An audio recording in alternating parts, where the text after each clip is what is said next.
We're going to find in this particular section the way to find an equation of a line.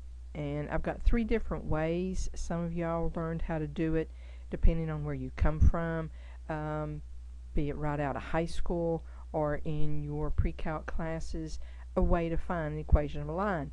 And it's a necessary component for this course, and you'll be finding the equation of a line on the first 3 chapter test, so you've got to know how to find it.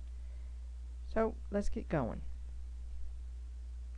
First way is point slope formula, and this is a favorite for the pre-calc classes. You have a slope, you've got a point.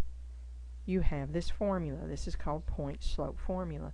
You put the information in the position where it needs to go. So my slope would go here, my y value here, and my x value back here. Please be careful of signs. So I did my substitution. I always do a cleanup. Now with a calculator, you can multiply this through. The first piece is not hard because you end up with a negative 2/9 x, but try on your calculator, go negative 2/9 times positive 3 and see if you come up with a negative 6/9, which reduces to a negative 2/3. Now what's nice about this particular form in a calculator is you're almost done. Normally math people want the equations in terms of y. So with that negative 2/3 still on your calculator, I need you to go plus 5, because that's the last thing I've got to do here, and then tell your calculator to frac that answer, and you should end up with this. And it's fairly quick. This is called point slope formula. The next one, slope-intercept formula. I have a lot of students coming directly out of high school that like to do this. I don't necessarily like it because some students forget to do something at the very tail end, and I'll tell you what that is here in just a second.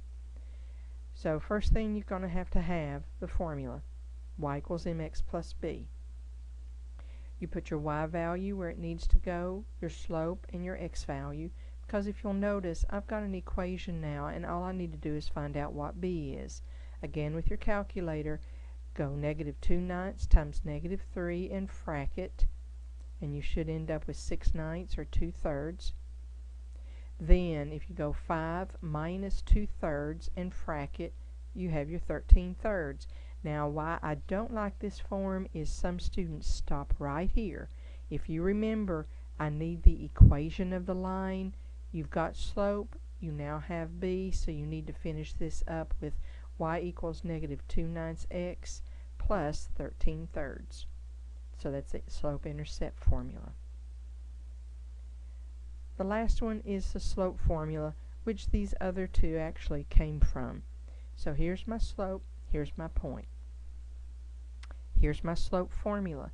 Now if you'll notice, I've got my y and my x. You need to leave y and x in order to incorporate it into the equation. So my slope goes here, my y value here, x value here. Then if you remember, anytime you have a fraction equaling a fraction, cross multiply. Well, if you cross multiply, you get 9y minus 45 is equal to negative 2x minus 6. Add 45, then divide by 9.